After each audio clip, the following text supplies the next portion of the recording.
Rosa doesn't earn more than me because she's smarter. She's not. Same school, same company, same starting salary. But at 38, she makes more money in her sleep than I make while I'm awake. I'm still clocking in every morning. She hasn't had a boss in 4 years. We had the exact same starting line. What she knew that I didn't, that's what this video is about. Before I tell you what Rosa did differently, I need to show you a story first. Because once you get this story, everything else just clicks. Two lines, four boxes. The box you're sitting in right now is shaping your financial future, whether you know it or not. By the end of this video, I'll give you the 7 specific moves Rosa made to get from one side to the other. But first, the story. Two guys, Ed and Bill, live in a small village with no running water. The elders hire them both to fix the problem. Ed goes out immediately, buys 2 buckets, and starts hauling water from the lake every single day, morning to sunset. Hard work, good money. The village is happy. Ed is happy. Bill disappears for months. Nobody sees him. Ed figures he gave up, no competition. Then Bill shows back up with a construction crew. They build a pipeline straight from the lake to the village. Bill's water is cleaner, runs 24 hours a day, 7 days a week, and costs 85% less than Ed's. The village switches immediately. Ed panics, buys more buckets, hires his sons, works nights and weekends. But you can't beat a pipeline with buckets. Doesn't matter how fast you carry them or how many people you put on it. Meanwhile, Bill takes his pipeline to other villages, then cities, then countries. He earns a penny per bucket delivered. But billions of buckets get delivered every single day. He makes money when he sleeps, when he's on vacation, when he's sitting at dinner with his family. Ed works hard his whole life and dies with money problems. Bill builds once and earns forever. Bill in this story is Rosa, and Ed buying more buckets, hiring more help, working harder and harder, and still wondering why nothing is changing. That was me. So here's the only question that matters right now. Am I building a pipeline or am I carrying buckets? Before you take that the wrong way, listen, a bucket is not your enemy. Your job is not what's keeping you stuck. I used to think it was. When I first started reading about this stuff, I'd come home from work angry at my job, at my boss, at the whole setup. I thought if I could just quit, everything would sort itself out somehow. I was completely wrong. My paycheck was the only thing keeping me afloat while I tried to figure things out. It paid rent while I was building. It bought me the exact same time Rosa was already using to build her pipeline. So if you're carrying a bucket right now, don't hate it. It's buying you the time you need. But understand this, a bucket will never make you free. The moment you stop carrying, the water stops. So carry it and use the hours around it to build something that runs without you. That's the deal. So where do you actually build the pipeline?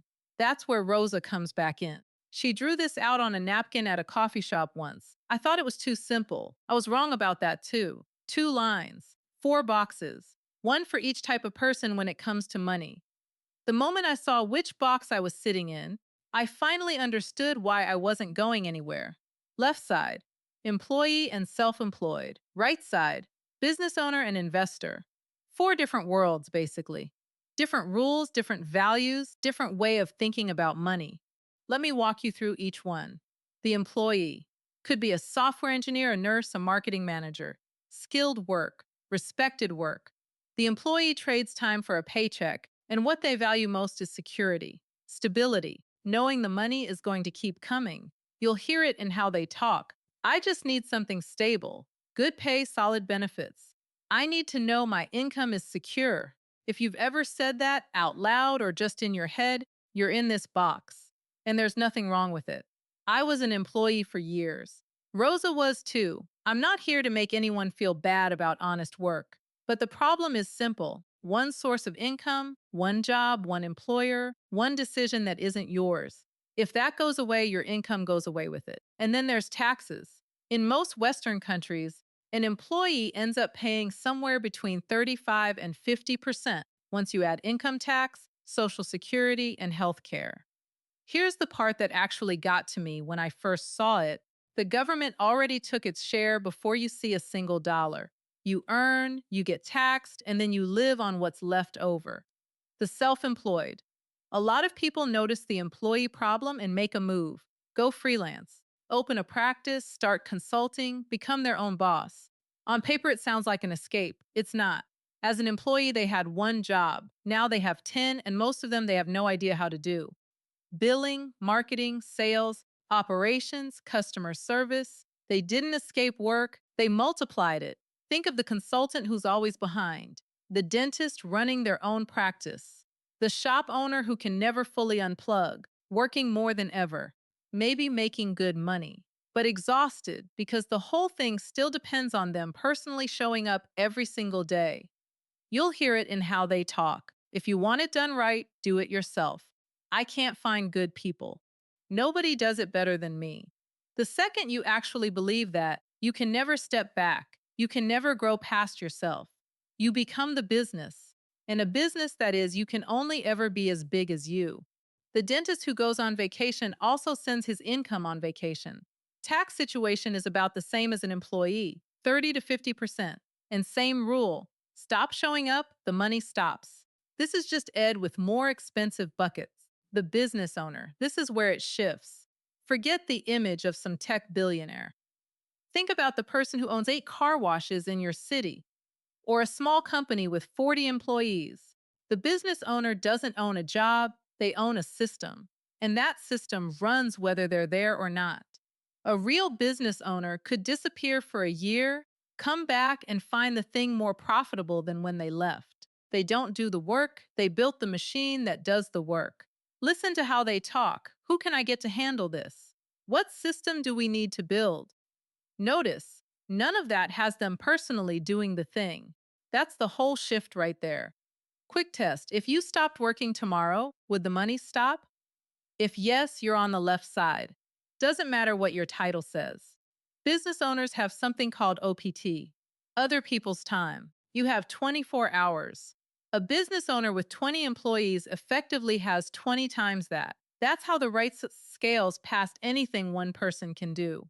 On taxes, a business owner can legally land at 15 to 25%, sometimes less. Not because they're cheating, because the tax code is built for them. A business pays tax on what's left after expenses.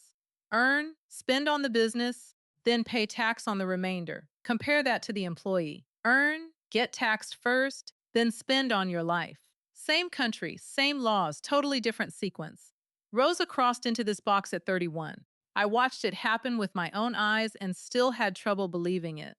The investor, think Warren Buffett. Think someone who owns 30 rental properties. The investor makes money with money, not through effort, not through managing systems, but through ownership. Investors talk differently too. What's the cash flow? What's the ROI? Is that income or capital gains? It sounds like another language because functionally it is. Their main tool, OPM, other people's money. They use bank money, other investors' capital to buy assets that generate returns. They make money from money they didn't personally earn. Taxes, a real investor can get close to zero. Here's the actual mechanics. Say you want to acquire a company. You don't write a personal check. You go to a bank, borrow the money, and buy using their capital. Borrowed money is not income, so it's not taxed. The loan interest is tax deductible, which actually lowers your taxable income. The company generates profits, but those profits get reinvested into growth and other assets. By the time anyone calculates what's owed, there's almost nothing left to tax. The company grows, your stake grows, your net worth climbs without a single tax bill getting triggered. When you need cash to live on, you don't sell your stock. Selling creates a taxable event. Instead, you borrow against the assets you own. More debt, not income, not taxable. A surgeon working 60-hour weeks pays 45% in taxes. An investor who never sets foot in an office can legally pay close to nothing. Same country, same laws, completely different outcome. The tax code isn't broken. It's working exactly the way it was designed. Governments need people to start businesses, hire workers, put capital to work. Employees don't do that. The code rewards the people who do. Rosa understood this at 28. She laid it out for me on that coffee shop napkin. I told her she was wrong. She just ordered another coffee and let me work it out. Now you know the map. You know which side you want to be on. But knowing the map isn't the same as crossing the border. Moving from the left to the right isn't a small tweak, it's a full rewiring. Your habits, your beliefs, how you see yourself. It takes time. It's uncomfortable in ways nobody really prepares you for. Rosa made 7 moves to get there. I'll walk you through each one, and I'll tell you what I was doing at the same time, because the contrast is the whole lesson. Number one, stop buying liabilities. Start buying assets. Simple. A liability takes money from your pocket every month. An asset puts money in. Your mortgage is in your liability column. That same mortgage is in your bank's asset column. You're the employee in that relationship, they're the owner. And it's not just mortgages. Car loans, credit card balances, subscriptions you forgot you have, each one is you paying into someone else's income. To flip it, you stop spending on things that cost you and start putting money toward things that pay you back. A YouTube channel making $50 a month is an asset, a dividend stock, a small piece of someone else's business, an online course you build once. Real estate is one option, not the only one, and honestly, not where most people should start. Look at every payment leaving your account. Every single one is a piece of you being rented out. Your job is to slowly, deliberately flip that equation. Rosa's first move at 28 was to cancel her car lease. She took the subway for 2 years and put that $400 a month into a brokerage account. I bought a new car that same year. I thought she was being cheap. She was being strategic. Number two, find a mentor. If you decided tomorrow you were going to climb Everest, what's the first thing you'd actually do? You'd find someone who's already made it, someone who knows which routes kill people, what mistakes beginners always make, what conditions to avoid. You'd never just start climbing and figure it out as you go. But that's exactly what most people do with money. I did it. 3 years grinding away on my own, making every mistake you could think of. Mistakes I could have skipped with one honest conversation with the right person. Olympic athletes are the best in the world at their sport, and every one of them has a coach. That's not a coincidence. The people who think they can figure it out alone are almost never the ones who get anywhere. Rosa paid for 6 months of mentorship at 29, said it saved her 5 years of going the wrong direction. Stop trying to climb the mountain alone. Number three, get out of the lifestyle trap. There's a trap most people can't see because it's built out of things that look like success. You get a job, start earning, can suddenly afford things you couldn't before. Better place, nicer car. You meet someone, get married, buy a house, then kids arrive, and now you absolutely cannot afford to lose your income. So you work harder, get promoted, earn more, and at some point it hits you. The more successful you become, the more locked in you are. Every raise means higher taxes. Every promotion means less time. Every lifestyle upgrade means more fixed costs you can't walk back. The trap gets tighter as you climb. And the worst part is it feels normal because everyone around you is in the same trap, doing the same thing. Next time you get a raise, before you change anything, ask yourself one question. Am I actually making my life better, or am I just building a bigger cage? Every dollar that goes to upgrading your lifestyle is a dollar that can't go toward your freedom. Rosa got promoted at 30 and put the entire raise into investments for 18 months straight. Her coworkers thought she was weird. Now they ask her for financial advice. Number four, win the fight in your head. This is the one that doesn't get talked about, and it's the one that stops most people before they ever really get started. Money is emotional. When you've been paid a certain way for years, salary, freelance payment, whatever, your brain gets wired to that. Changing it doesn't just feel uncomfortable. It can feel like something's genuinely wrong, like you're making a mistake, like you should stop. That's why people who fully understand this stuff still don't act on it. The logical part of your brain gets it. The other part fights back hard. When that resistance shows up, and it will, don't try to push through it by force. Just notice it, name it. This is the old version of me scared of changing. Then do the next small thing anyway. The discomfort isn't a warning, it's just your brain adjusting to something new. Rosa said she almost quit 3 times in her first year. The anxiety was real and physical. She kept going by doing one thing every day, even on days she didn't believe it mattered, especially on those days. Number five, build a system, not just a product. Quick question. Can you make a better burger than McDonald's? Real ingredients, good beef actually cooked with care? Most people say yes. Can you build a better system than McDonald's? That's usually where people go quiet. This is what kills most small businesses before they get any traction. People spend years obsessing over what they're making, perfecting it, pouring everything into the product itself, and then wonder why nothing is growing. Wealth doesn't come from products, it comes from systems. Next time you're at McDonald's, stop looking at the food. Look at the trucks showing up on the same schedule every morning. The training manual that gets a brand new employee in Tokyo saying the same things as one in Dallas. The entire machine running without the founder anywhere near it. That's the actual business. The burger is just what got it started. Whatever you're building, keep asking yourself, is this a product or is this a system? Because if it stops when you stop, you haven't built a business. You've given yourself a different kind of job. Rosa's first business failed. Every decision ran through her. Her second one worked because she built it to run without her from the first day. Number six, become a level 4 investor. People always want to know, is real estate good right now? Stocks? Crypto? Honest answer, I don't know. Are you a good investor? Because the asset class almost doesn't matter. A skilled investor makes money across real estate, stocks, and businesses. An unskilled one loses money across all of them. The investor determines the outcome, not what they're investing in. 5 levels. Level 1 spends more than they earn. Level 2 saves money but quietly loses ground to inflation every year without realizing it. Level 3 hands money to someone else, hopes for the best, and blames that person when it goes wrong. Level 4 is where real investing starts. You take control, you educate yourself, you manage your own money, you make mistakes, you learn from them, you get better. Level 5 uses other people's capital to build at scale. Most people want to jump straight from 3 to 5. That's not investing, that's gambling with borrowed money. If you can't manage your own capital, you will definitely lose someone else's. Get to 4 first. Make your mistakes now while the stakes are small enough to survive.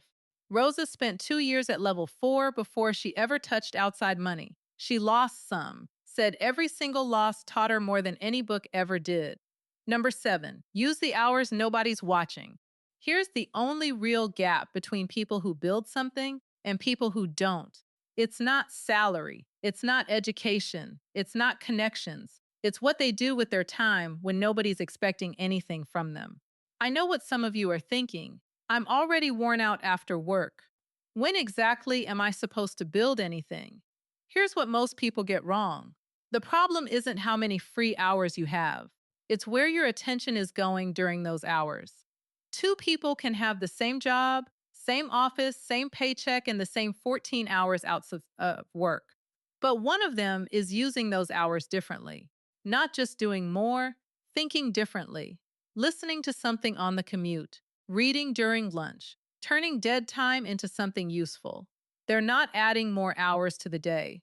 They're charging the same hours with a different purpose.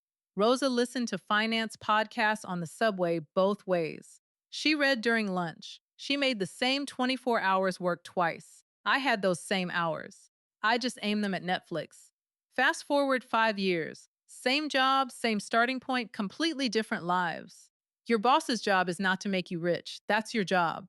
And it doesn't get done at work, it gets done in the hours. Before work, after work, and on weekends when everyone else is fully checked out. Think about your day in 3 parts: the hours that pay the bills, the hours that build something, and the hours that keep you functional for both. If you don't have the second category, nothing is getting built. Rosa worked on her pipeline from 9 to midnight for 3 years straight while I was on the couch. I'm not proud of that. But I'm telling you because it's true, and the truth is the only part that's actually useful. Rosa texted me last week. Wanted to grab coffee. Tuesday morning, 11 a.m. No particular rush. I had a meeting. She didn't have to be anywhere. She's not smarter than me. She never was. Same city, same first salary, same 24 hours. The only difference was what she understood about money and how early she understood it. You just got that same information. So here's the question I couldn't stop thinking about after I got that text. Am I building a pipeline or am I still carrying buckets? You already know where you stand. Now you know what to do about it. If this changed how you see money, subscribe. I'll keep making videos on this. Drop a comment and tell me which quadrant you're in right now. No judgment. Just be honest about it. I read every single one. And if you want to keep going right now, I've got 2 videos up that go deeper into everything we just covered. Either one is worth your time.